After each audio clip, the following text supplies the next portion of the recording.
Welcome, everyone, to another episode of the Scuttlebutt. I'm your host, Sean Hall, Director of Programming with the Veterans Breakfast Club. We're a nonprofit in Western PA whose mission is to create communities of listening around veterans and their stories to connect, educate, heal, and inspire.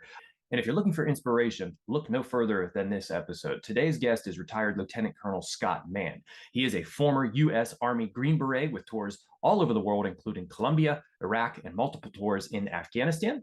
He is a warrior storyteller and the founder of Rooftop Leadership, where he shares the rapport building skills he learned in Special Forces to help today's leaders make better human connections in high stakes, low trust engagements. Scott is the #1 international best-selling author of Game Changers, Going Local to Defeat Violent Extremists. He also has written a couple children's books, and the one book that led me to Scott was this, Operation Pineapple Express, which we're going to talk about today. This book details an incredible story of a group of Americans who undertook one last mission to bring Afghan refugees out of Afghanistan as the fall of Kabul, as Afghanistan was beginning to crumble. We also get into Scott's play, which is called Last Out. We talk a bit about how he wrote that. He also acts in it. He tours it. Scott is a motivational speaker. He's done TED Talks. I'm going to link all of his information in the description. Please check it out. I hope you enjoy this conversation. I had a very short time with Scott due to time constraints, but we got into a lot of good stuff. It's a very meaty conversation, and I think that you'll really enjoy it. I know I did. So please like, share, subscribe, and ring the bell on YouTube so you're the first to know whenever we release new episodes. And please reach out to me, Sean, SHAUN, at veteransbreakfastclub.org with any thoughts, questions, or if you have any ideas for upcoming content that you'd like to see on the Scuttlebutt. Always happy to hear from our supporters and viewers. And thank you so much for supporting the podcast. Enjoy the show. Scott Mann, thank you so much for joining the Scuttlebutt for this episode. Really excited to dive into everything that you have going on, both your book, Operation Pineapple Express, and your play. Everybody listening to the Scuttlebutt knows about my theater background. So when I found out that you wrote a play and you actually acted in it, I was like, wow, okay, cool. I got a lot more to talk about with you as well. Thank you so much for joining us again. And could you please introduce yourself? Yeah, thanks, Sean. My name's Scott Mann. I'm a Army veteran. I spent about almost 23 years in the U.S. Army, and about 18 of that as a Special Forces officer, often referred to as the Green Berets. I'm married, have 3 boys, all grown now, and I spent the first 10 years of my career in SF working in Central and South America in the 90s during the drug war, which was pretty sporty. And then when 9/11 kicked off, spent the rest of my career really either in Afghanistan or getting ready to go back over there. And why did you choose Army? Well, you know what? I was actually fortunate enough. I grew up in a little bitty town in Mount Ida, Arkansas, and we didn't even have a stoplight, really small town. And I was a runt of a kid, I tell you, really small. And this Green Beret walked into our soda shop one day and with all his regalia on. And the minute I saw this guy, I knew that's what I wanted to do. And he sat down with me and he started to explain that Green Berets, what they do and how they're different than the SEALs, where the SEALs will go in on a target and take the target down and come off very quickly, usually do it unilaterally. And he explained to me that Green Berets are very different. They parachute in with a small team and they actually immerse themselves in the culture and the language and the environment, and they build relationships, much like a kind of a T.E. Lawrence kind of thing. And then with those relationships over time, when the relationships are strong enough, they mobilize those individuals to stand up on their own against the bad guys. And so they help the little guy stand up against the big guy through relationships. I tell people that a Green Beret is kind of a combination of John Wick, Lawrence of Arabia, and the Verizon guy. Relationship-based connectors who happen to be lethal, but they don't lead with that. They only do that when they have to. It's really those connections with indigenous people that they can then mobilize for strategic effect. That for me was everything, Sean. I knew that's what I wanted to do, and I spent the rest of my life chasing that dream. So interesting. So many of the veterans we talk about with the Veterans Breakfast Club do say like, I saw the uniform and I knew that's exactly what I wanted to do. So it was something about him. How long did it take you after you enlisted to become a Green Beret? So it really, seeing him was the first spark. But when he sat down with me and shared the mission with me of by, with, and through indigenous people, that's when I was like pinned to the mat. Now, I was 14, and I think some people thought I was crazy because I was such this scrawny little kid, but I was obsessed with it. I was never going. I started looking it up on Encyclopedia Britannica and watching every movie I could, and Hmm. I knew that's what I was going to do. And when I went the officer route, so I was commissioned through ROTC, Yeah. and then when you come out as a second lieutenant, you have to wait another 5 years before you're even eligible to try out. Hmm. So I had a 5 year waiting period, and I went to other hard schools like Ranger School and Air Assault School. Failed every one of them, I think, at least twice. Interesting. Um, and then ultimately made it through the qualification course, which I also failed multiple times. Hmm. Um, but ultimately, around 1996, I was awarded my Green Beret and assigned to a team, and never looked back. What was it like finally getting that Green Beret? I think it was probably one of the proudest moments of my life, in the Hmm. sense that I had gone through so much failure to get it. And that included just overcoming my size, overcoming my own self-sabotage and resistance, and the failed attendance at these different schools, and just the somehow trying to keep going, and then ultimately fulfilling on what was a dream that almost seemed unattainable at times. And it was very special. And I honestly can say that the years that followed that, the 18 years after putting that thing on my head, it was better than I dreamed it would be. And not many people get to say that about their life. How did you keep going? What kept you driving, even though you'd fail and take a step back? What kept you pushing?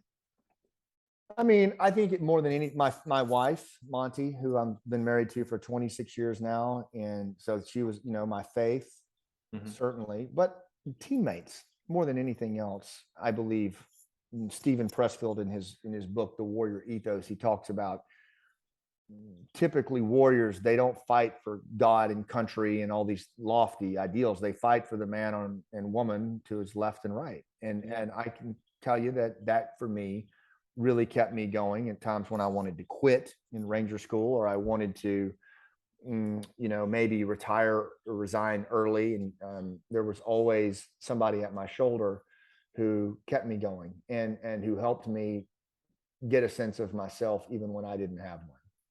Was it everything that you thought it would be in all of that lead up, all that anticipation? You finally get it, and what's your first mission as a Green Beret like? Uh, the first one was actually to Peru and Ecuador were actually in a shooting war. And I was literally, the day I graduated, they said, "You're not going to language school. You already speak some Spanish. Mhm. You are deploying to the Peruvian Ecuadorian border, where there's a conflict right now, and you're going to live out in an outpost, and you're going to try to keep these guys apart from each other." And I thought, oh my God, like, I'm brand new.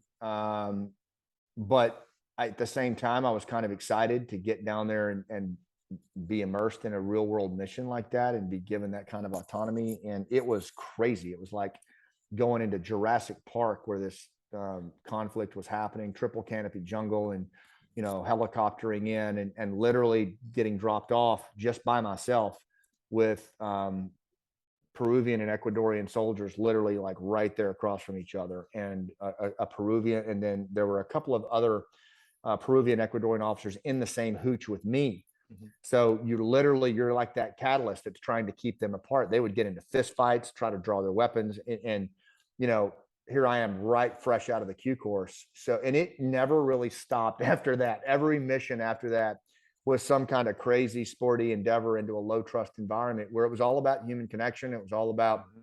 trying to just go local and meet people where they were, and try to find local solutions.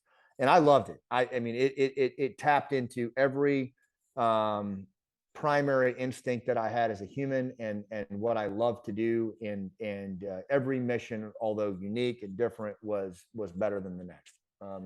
Whenever things would start to hit the fan, like they'd start to throw down, how did you navigate that as sort of trying to get them to see eye to eye, trying to work with that community that had to have been insanely difficult? Eh, Well, anytime you're in a high stakes situation like that, Mhm. in a high emotion situation, and this is true in the civilian world too, right? I mean, when we go into emotions, we get angry. Anger is a secondary emotion, or we get afraid. There's an old saying that anger and fear make you stupid, because you lose your perspective for higher intelligence function. The aperture for perspective goes like down to the size of a soda straw, because you're in survival mode. Your autonomic nervous system's kicking in, the sympathetic nervous system, and you're just trying to survive.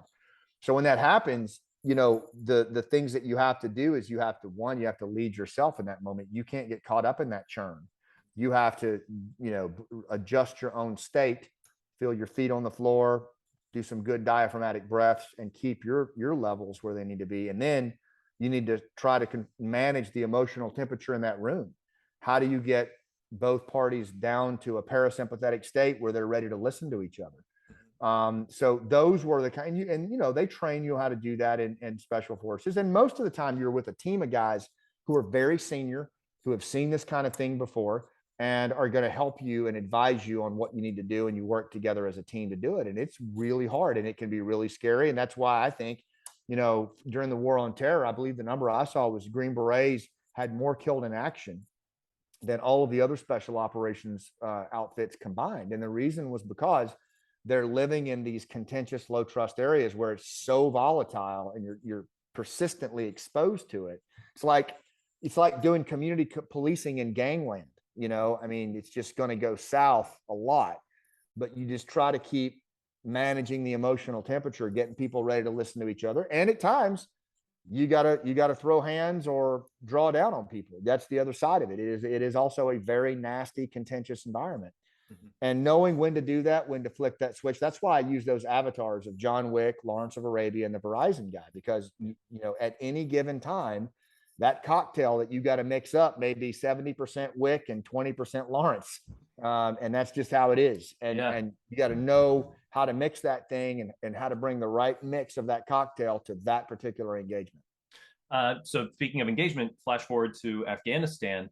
What was your role there? How many deployments did you have? Take us a bit through your time there, because Operation Pineapple Express is mainly about the end of the Afghanistan war.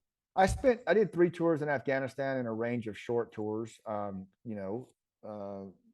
More than some, but there were the people that did a lot more than me. But I spent a lot of time there, and the bulk of my work, like many Green Berets in that country, was working with indigenous Afghans to stand up on their own.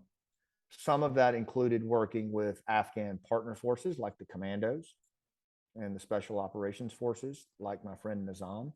Some of it involved working out in rural villages. No kidding, like Magnificent Seven, living there, growing the beards out, and working with village elders to stand up a militia in their village to defend against the Taliban. But at the end, the common through line, Sean, was this working by, with, and through partners, formal and informal. And you built, everything was on social capital. Everything was relationships based. You built trust when risk was low. When the Taliban were not attacking, you were out in the fields helping with low-tech agriculture, or you were in a jirga, in a shura, sitting in a circle trying to help resolve a dispute over water, or you were running a medical clinic to administer immunizations to kids that never saw a doctor. Mm-hmm. But the idea was that you built trust when risk is low and you leveraged it when risk was high. So when the attacks would come on the village at night, you would run up on those rooftops, and over time, 1, 2, 3, 5, 7, 10 farmers would start to join you up there, and all of a sudden the whole community is fighting back. That's why I got the term rooftop leadership. And that approach is what I did for the bulk of my career in and out of Afghanistan, doing that kind of work. Did you find a lot of success in doing that? Was there, I mean, obviously there'd be setbacks, if anybody knows anything about Afghanistan and the Shuras and trying to work with the elders and trying to, combat the Taliban, how did you, again, navigate the community there and gain that trust? Yeah, it was a very, very difficult thing to do. And I can't say that I did it well all the time. It was a constant, the cultural differences were immense. And, it was a country that's been at war for 40 years. And how we grow up here in the United States versus how they grow up in a status society is radically different. So it wasn't always easy. What I tried to do, and I write about this in my book, Game Changers, is I always tried to go local. I tried to meet people where they were, not where I wanted them to be. Mm-hmm. And, to really get a sense of what they valued, try to be, it's kind of like being relatable to their pain and relevant to their goals. the end of the day. That was kind of the operating system that we tried to use, is how can we be relevant to their goals and relatable to their pain while still meeting our own goals. But our own goals were mostly vested in them standing up on their own. And so finding ways that it made sense to them to want to stand up on their own, finding ways to understand some of the things that were pain points for them that we couldn't, for example, liberal democracy. They had no use for liberal democracy because they had an egalitarian system of elders that managed disputes, that handled farming. And democracy, by definition, is about individuals exercising their own power. And so it really ran counter to the very civil society mechanism that they had valued for hundreds of years. Now, could they ultimately move to it? Maybe, but we were so disconnected from their pain on that we tried to push a square peg into a round hole. So, unfortunately, there were a lot of missteps along the way. And I think we kind of built a house of cards when we were trying to build an antibody to Al Qaeda. But overall, I mean, I think that the time there and the experience there and what was done there was definitely worthwhile. And I think had we stayed the course and had we maintained our partnership relationship over the long term, you would have continued to see Afghanistan evolve as a responsible kind of counter-terror partner in the world, in a place that we really needed it. Unfortunately, we go to the fall of Kabul and the U.S. withdrawal from Afghanistan.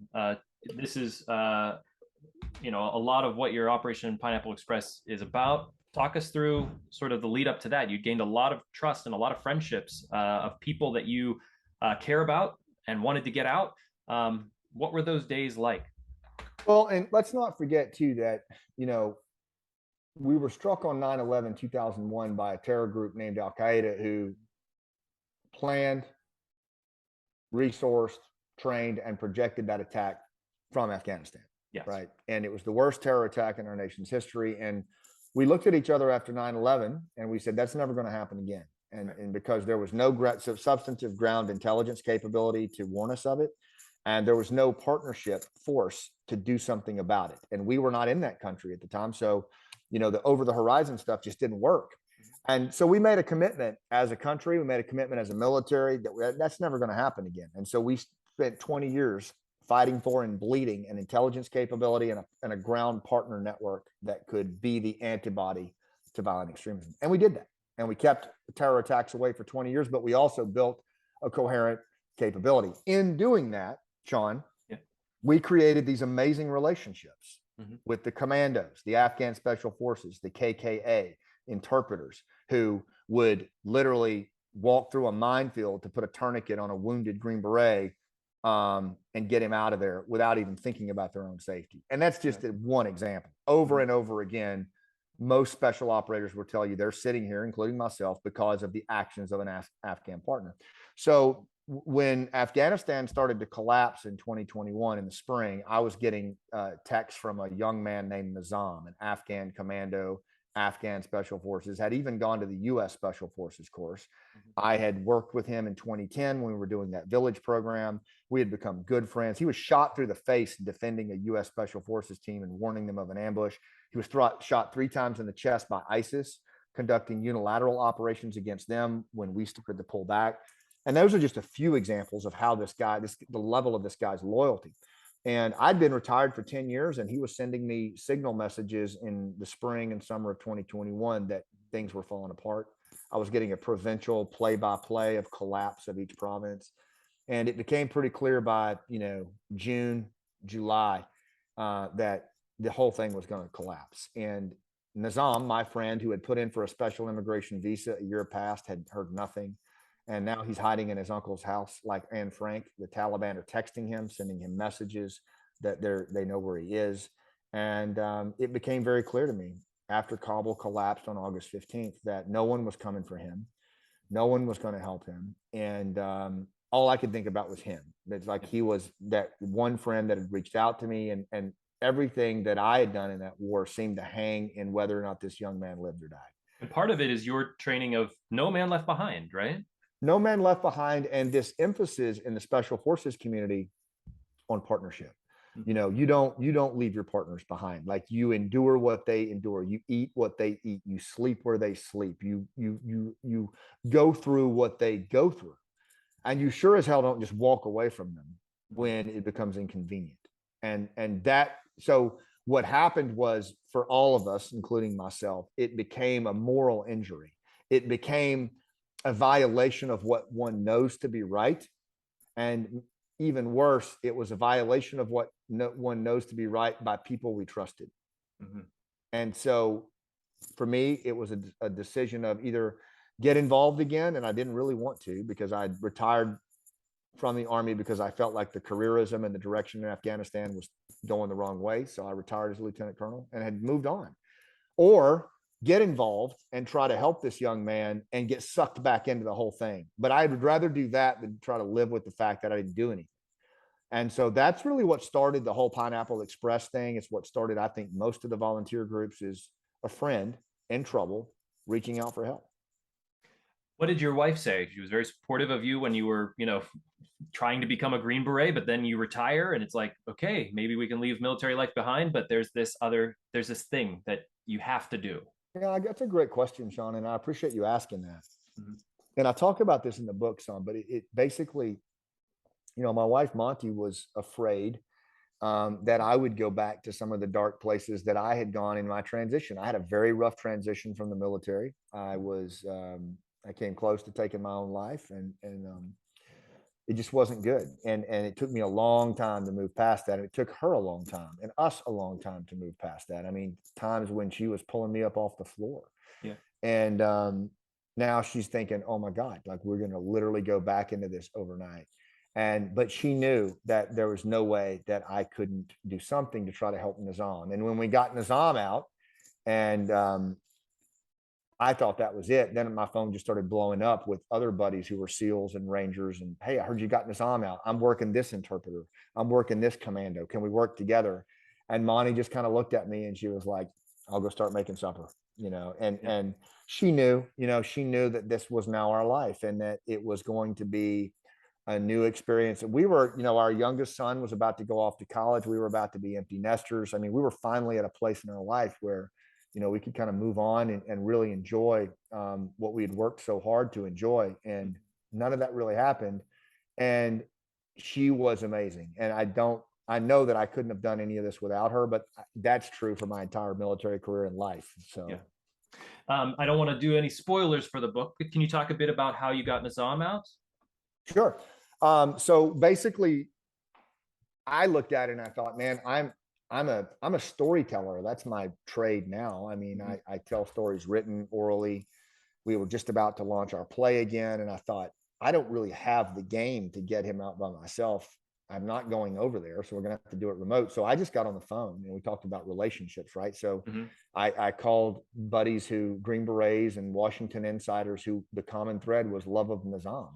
And we put our heads together with our little 7-person team, and we started becoming his eyes and ears, and we helped him move through the city. We used technology, we used pre-existing relationships with certain vehicles, and we put a plan together where we were just basically like his mission control center. And he had to do a lot of the hard stuff, obviously, which was the tactical movements, getting through that crowd. And then ultimately we used our relationships and connections to make a phone call inside the gate once he was within 4 feet of the perimeter. To get him pulled inside. And that was, really challenging, but we get it. And the password that was told to us to tell him, and right as his phone was running out of power and they were about to toss him out, the Marines, was pineapple. And so we got him to, declare that word, and then Task Force Pineapple was born out of that. That became like our meme. But I would tell people reading this book, the first half of the book, what I just told you doesn't give anything away. Like, Nizam is the most amazing human being. Half of the book is about him and what he went through. And in reading Nizam's story, Sean, what you'll do is it takes you through, you'll learn about Afghanistan. If you've never served, you'll understand it in the most human way. You'll understand the 20-year war better. You'll understand what the Afghan people went through better just by knowing Nizam's life. And then when you see what he did to get out, it's game changing. And then the rest of the book is post Nizam. Once we got him out, we looked at each other and we said, okay, let's scale it up and let's go big. And that was what the rest of the book is about. It's very much like a 21st century underground railroad and just We using called it that. technology. Yeah, We called exactly. it that. And yeah, in fact, one of the guys that really created that, designed that, was a Green Beret turned school teacher, social studies, named Zach, up in Syracuse. And they had just taught a segment on Harriet Tubman. And he really brought the idea forward of, hey, why don't we create an underground railroad through the crowd using the sewage canal? And then there was a 4-foot hole in the fence that was guarded by guys from the 82nd who we had happened to connect to in trying to help a pregnant female get out. And they had said to us, hey, we've got some time. We can do a little bit more if you need it. So we had guys on the inside. We had a 4-foot hole in the fence, and we had a mobility corridor that was this sewage canal. And we knew who these vetted or these at-risk people were. We knew where they were, and they trusted us to help them move up to those link-up points. Yeah. So in other words, that was our value proposition to the uniformed guys who didn't know these individuals from anyone else. And so when you brought all that together, it truly was an underground railroad. In fact, the original name of it was Operation Harriet. How much trouble were the men in uniform there potentially putting themselves in danger of? I know they were getting a lot from everywhere, not only just the people right outside the gate, but from people like yourself, the people in your network, trying to get people through the crowd, dealing with the potential for danger, which eventually did explode. But, did they put themselves at risk to, in the hierarchy? Could they have gotten in trouble from higher ups because they were trying to get people through? Yeah. These individuals put their careers at risk. There's no doubt about it. Wow. And they were mostly junior officers and sergeants that did this. And they were looking out at this sea of humanity. They were looking out at these people holding their babies up who were suffocating. They looked at these women who were holding their little girl up who had just been trampled. The desperation that they were looking into. Imagine looking into that level of desperation of thousands of faces for days. Yeah. And they were magnificent in how they conducted themselves. Their first responsibility was security of the airfield, which they did. But there were some who felt like they could do more. And, it just so happened that this company commander and first sergeant, John and Jesse, were in a position where they had this 4-foot hole in the fence. We had connected to them. They had Hilux pickup trucks. They had a mechanism to get across the airfield and manifest rapidly for departure. So all the pieces were in place. And what they didn't have, honestly, was a way to vet responsibly all of these people that were trying to get in. They had the mechanism at the hole in the fence. We had that though. We knew who these people were. We knew where they were, and they trusted us because we'd worked with them. And so what we agreed to, and John and Jesse said, look, our phones are getting blown up. We need a plan. So we gave them a plan. It's like basically every period of darkness, we will send you a list of baseball cards with the picture of the commando, his family, their name information. They will move through that canal. And when they see a green chem light on you at the hole, they will hold up a pineapple on their phone. You will call out their name. And then you can pull them in knowing you've got the right people. So it was a plan that was executable. It was military in nature. So they felt comfortable in that. And these people were vetted and getting signals. Plus, the people we were managing were commandos, special forces. Yes, they had their families with them. They were very good and very tactical. And that was the right combination to mitigate the risk, at least for the people we worked with. How much stress did you feel during that time? And I imagine you didn't sleep much. Didn't sleep much at all. I felt a lot of stress, like every other volunteer did. But it was a stress that was compounded with, years of working in that war, and a stress of, where's the government? Why aren't they doing this? When are they going to come? There was the stress of, for me personally, if I'm being super candid, it was the stress of, I don't know what the hell I'm doing. Like I am way out over my skis. I should not be doing this. This is the State Department government special ops job. I'm not a special operator anymore. Right. I'm a storyteller. I know how to do this kind of stuff, but I don't have a title. I don't have the resources. I don't have the authority.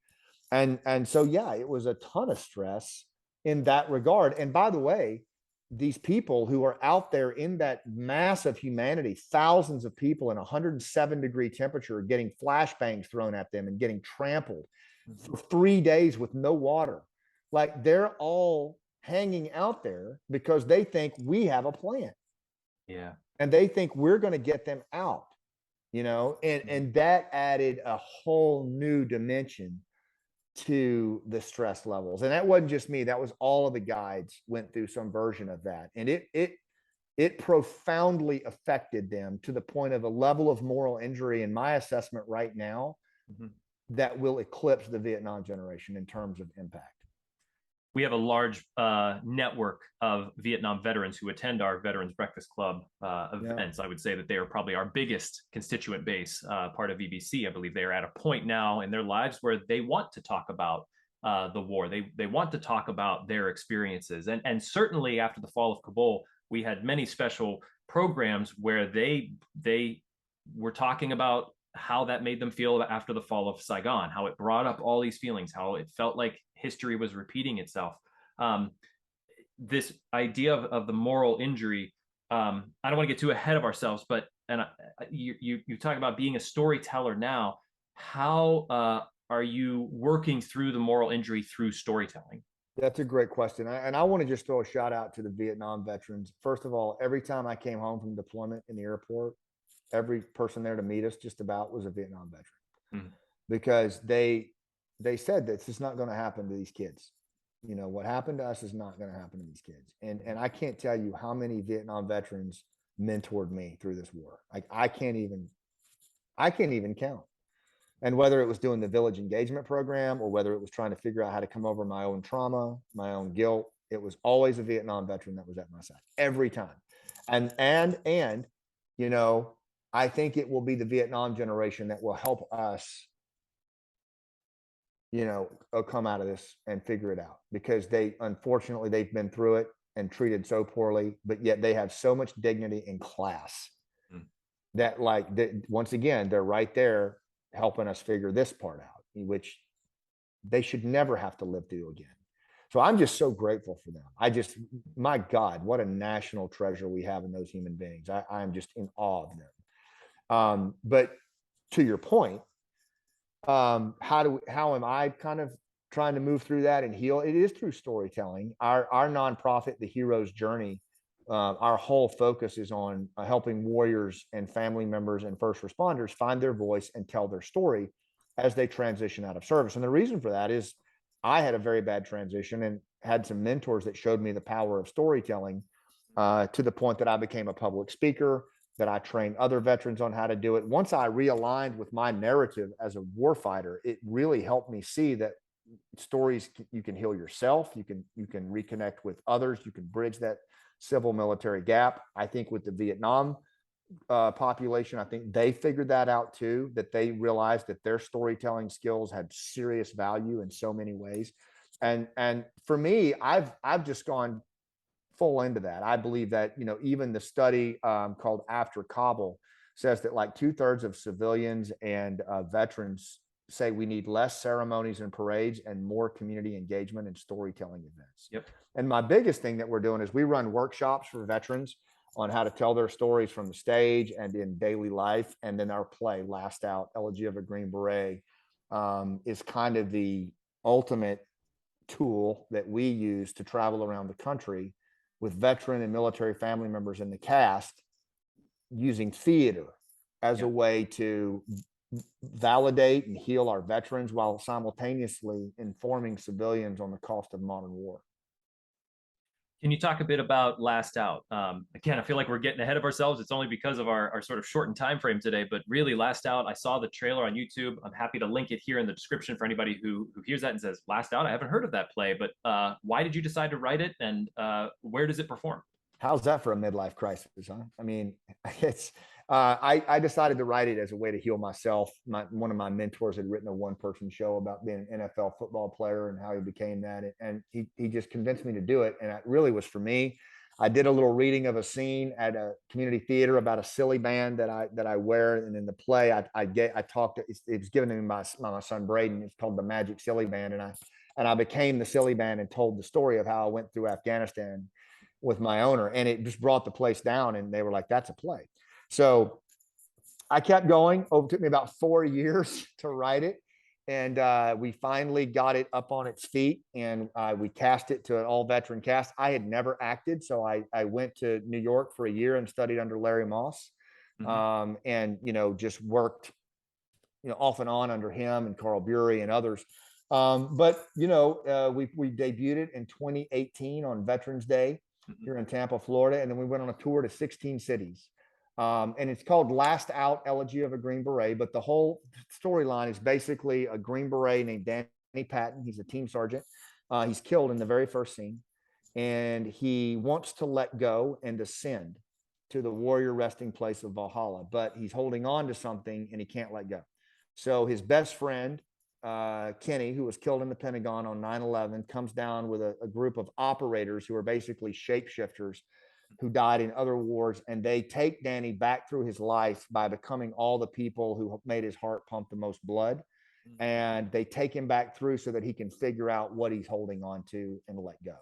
And so in doing that, the audience goes for the full ride. They go from the ride from the time Danny joined the Army until the time he joined SF, 9/11, back and forth. And it toggles between his firebase and his living room. And it gets to the point towards the end of the play, you're not even sure where he is, and he's not either, which is really how we live this war. And then we do a talk back after that. So if people want to watch it, if you go to scottmann.com, I've got all my information there on everything. But lastoutplay.com is our website. We're also on Google TV and Amazon Prime. We filmed it. And we're going to be touring again starting in January of 2023 to help heal from this Afghan abandonment. And if you go to lastoutplay.com, you can catch our tour dates. So you can either watch it video on Amazon Prime, Google TV, Apple TV, or Vudu, or you can get one of our tour stops and come see us live. Technically, how much different was it writing your books as opposed to writing the play? Really different, really radically different in the sense that the book, Operation Pineapple Express, I wrote that in the third person, and I did a bunch of interviews with Afghans and veterans, and I really saw myself as the storyteller, who was almost just like I was there, but I'm just telling you the story as I saw it happen, and these people are the protagonists. Whereas with the play, I took 3 team sergeants that I had known in combat that didn't make it home, combined them into one composite character named Danny Patton, and then really wrote from, what started as his point of view, but then it became his wife's point of view and his son's point of view. And it went from a one-person show into like this family's point of view. And I never saw that coming. And it was much more iterative. It was longer. It took me like 4 years. Whereas the Pineapple book, we wrote that sucker in like 6 months to make the anniversary of the collapse. So I guess there were some similarities on storytelling and emotional resonance, and what's personal is universal. But knowing that the play is going to be performed, and then the other weird thing is now that I play Danny Patton, is how do you take your writer's hat off and perform it? Because that's a whole different thing, as probably better than most. Yeah, certainly. You lose the play at some point as the playwright. Then you're looking at somebody else directing your piece, and then you have to, you're slipping into a role, trying to portray that role, but taking off that writer and just living it. And where are you located? Pittsburgh. Yeah, I mean, there's a good chance we might get back to Youngstown, but I'd love for you to come see the show, Sean. That would be fantastic. I would love to come see it. I'd love to bring it to Pittsburgh. In fact, the first. Let's talk. Yes. The first episode of our current season, we had a gentleman on who does a touring one-man show called The American Soldier. And I was just thinking, I was like, we got to have. Oh, wonderful. Everything comes full circle. You're talking about Doug, right? Yeah, Doug He's Terrell. Amazing. One of my favorite people. Oh, that's fantastic. It's so weird that, I didn't even know that you knew each other, and we have you on the small world. Totally. Especially in the theater world, but I'm sure especially in the veteran theater world. The theater, and I think the veteran service community, when you bring those two worlds together, it's real small. Right. like almost no one into that. But I would love to maybe talk offline about bringing it to Pittsburgh. So let's do that. That'd be wonderful. Maybe we could do like a military theater weekend here in Pittsburgh. Have Doug come up, have your play Last Out come through. Doug and I have actually talked about that. Here we go. This is where good things start. I want to take a step back now, because I think we went down the rabbit hole. That's great. But I want to come back to Operation Pineapple Express and ask, How many people did you eventually get out, and are you still working, if you can say, on Yeah. getting people out? I mean, I think between 500 and 750 got out Wow. through the corridor that we were operating called the Pineapple Express. And if you read the book, you'll see the stories of different people who got through that. And it is the most, it is, you will not be able to, I'm telling you, you'll not be able to put it down once you start, because it's just, it's page after, it reads kind of, if you've ever seen the movie Dunkirk, Yeah. it kind of reads like that, and it's Mhm. different characters moving through. So that would be the number I would estimate. Yes, we are still trying to help others get out. It's slowed to a trickle. We are working with another group called Moral Compass, which is 20 volunteer organizations that are pooling our resources to try to do it. But I'll be honest, Sean, right now, a year plus after the abandonment, it's almost impossible to get Afghans out. And the danger that they're facing is still ever present. And They're being and hunted. Our yeah. commando partners, our Afghan special forces, many of them have been executed and killed in front of their families. Others have starved to death. Others have deployed over to, they've jumped the border to Pakistan and Iran, and now they're living in just abject poverty. It's shameful, to be honest with you. It's shameful what's happened to our partner force, and most of them were just left to be hunted. They can't go home because their addresses were compromised Right. when the Ministry of Defense was raided by the Taliban. So, and their families are still in Afghanistan. yeah, their families are still with them. So, their ability to, resist is much harder that way. And we did not leave them in a good position to resist. So it's just a really series of bad choices that were made. And I wish I had better news on this front, but it's why the book and the play are so important. The play is set against the same backdrop of Afghanistan. When you watch it, in fact, you'll think that it was written after the collapse, but actually it's just because several years ago I saw where this was heading, and could predict where we were going. Yeah. Yeah. The people that did get out, the estimate, did you have any further communication with any of them, where they're at now, how they're doing? Are there still people on military bases waiting to be placed? There's still some, so Nizam lives just right down the road. Just talked to him this morning. He's got his GED, he's got his driver's license, he has a new job. He works with me and my nonprofit, and he's been through story coaching already. And my hope is that he'll be able to do story coaching with our Afghan partners that are here, and we bring them to our workshops. So Nizam and his family are doing pretty well. A lot of our Pineapple passengers are doing pretty well because we've tried to help with resettlement as well.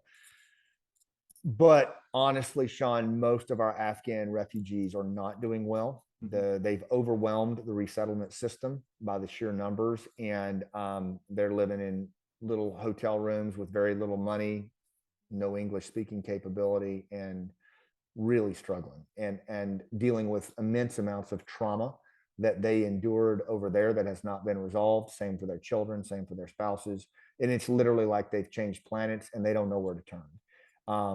And it is going to be a long-term problem for this country. How can listeners of this podcast, civilians, how can anybody help them? Is there a way to? Who do you look to? Yeah. Look, I would say there's two things. If you want to help, like we have a relief fund called operelief.org. And if you go to scottmann.com, it's right there. And you can contribute, and we 100% of those proceeds go to Afghans in duress. What does that mean? Our Pineapple passengers that are still overseas, if they run into medical conditions or they need to change safe houses, then we try to use money for that, as well as if there's opportunities to bring them here and they need to, like if we have to pay for a visa or something like that, we have that money to do that. Also, you have families like Nizam's family and Bashir's family who they're facing medical situations here in the U.S. and they don't have a car, or they don't have enough to pay the rent for a month. We use the funds to help Afghans in duress here as well. And finally, veterans in crisis as a result of this. We've had several veterans go into crisis where we needed to weigh in, and there were some financial requirements that needed to be handled to deal with that. Maybe paying a trauma team to go up and work, or covering the travel of a trauma team to go intervene with a suicidal veteran as a result of the Afghan thing. So operelief.org is a really good one. If you don't feel like donating money, then I would say, honestly, look in your own community, reach out to the resettlement organizations that are there. Every community has a resettlement organization, for refugees. Call them up and ask where their gaps are and how you can help for the Afghan problem set. And I guarantee you, they could use the help. How did you become so passionate about helping people? My mother and father, without a doubt. I Mm-hmm. have to give that credit to them. They were both civil servants, and they both Mm-hmm. taught my brother Travis and me um, to just, remember where you come from, and that there's always somebody worse off than you that's struggling more than you. And that the only thing that you can take in life with you is what you give away. And, at the end of the day, I just try to remember I'm just Rex and Anita Mann's son. And that's all I am. And that's plenty, because they taught me um, how to give back, and how to play a bigger game, and that's definitely where that came from. And how has storytelling helped you on your journey?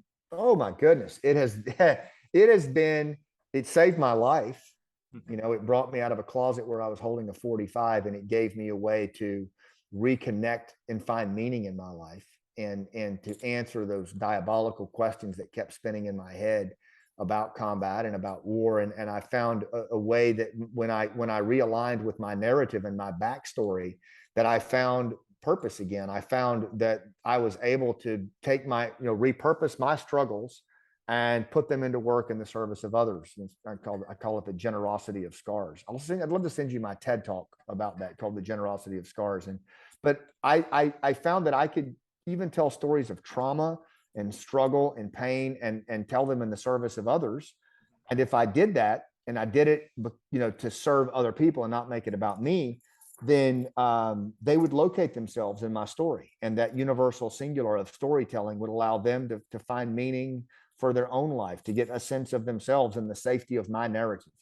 And that, for me, it created shared perspective. It created context. It gave me a way to start a for-profit business on leadership, speak from the stage, and then ultimately teach others how to do it. And then I found theater, and which is just, I think, one of the most healing mediums out there.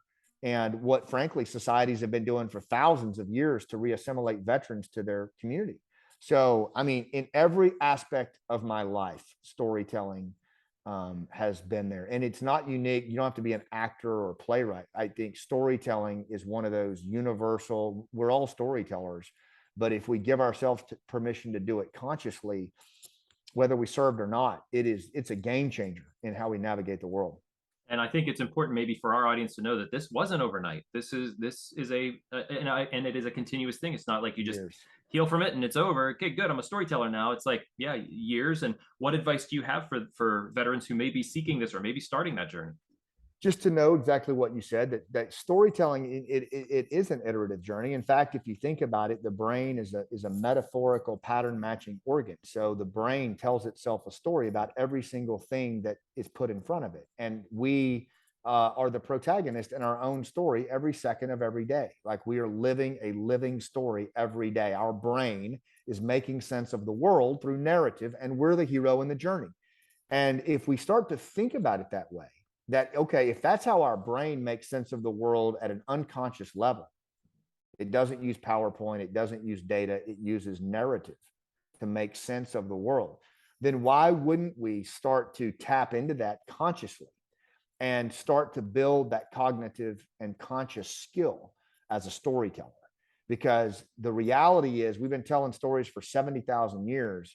And if you look around today, very few people are using storytelling, in a way that they're actually wired to do it. And when you do it, people can't look away from you, as my friend Bo Easton says. Like, you become so attractive, and I don't mean in the vain sense, but as in, like, it's what we're wired to tap into. When we hear the storyteller, we go into a trance, we're drawn to it.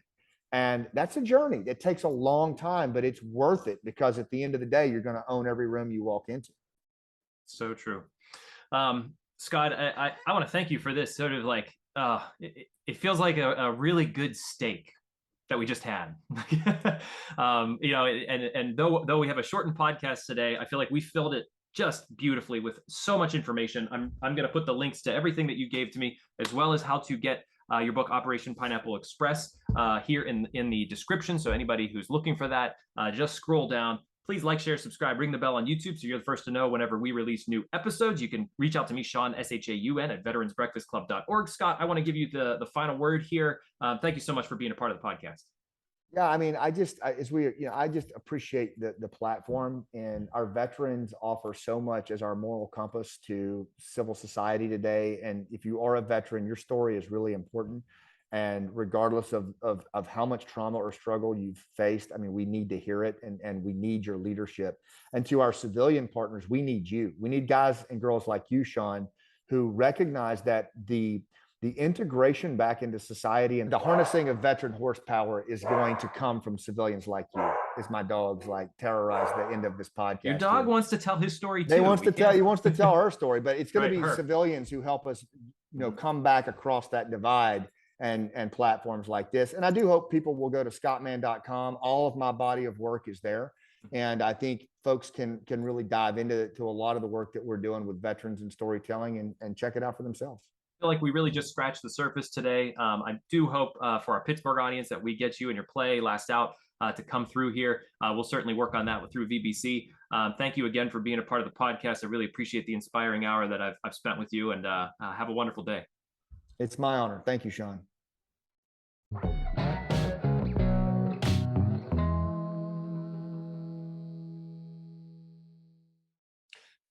Thank you for watching this episode of The Scuttlebutt. I'd like to take a moment to thank both of our sponsors, the first being D&D Metal Recycling and Auto Salvage. They began as a small hauling and used auto parts operation in the Pittsburgh area in the late 1970s, but they've grown into a full-service metal recycling company with 2 locations, Lawrenceville and Tarentum.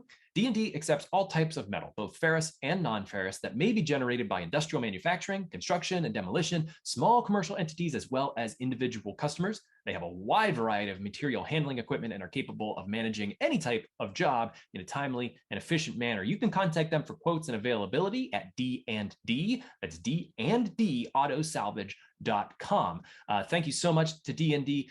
They've been a sponsor for quite some time, and we really appreciate their support. The second being tobacco-free Adagio Health. They are dedicated to reducing and preventing tobacco use and to getting the word out about the hazards of smoking and secondhand smoke. They're all about health. So they want people to quit, and they have classes and nicotine replacement therapy and a popular quit line, which is the easiest number to remember ever, 1-800-QUIT-NOW. They also educate people, children especially, about tobacco use from cigarettes, cigars, pipes, chew, snuff, and other nicotine products like vaping. Finally, Tobacco-Free Adagio Health advocates for public and private policies that ensure healthy places to live, work, and play. You can learn all of what Tobacco-Free Adagio Health offers at tobaccofree.adagiohealth.org, or you can watch our recent episode with Tobacco-Free Adagio Health on the Scuttlebutt, where they talk about a lot of the programs that they offer for those who are looking to quit. Thank you to both of our sponsors for their continued support of the Scuttlebutt podcast.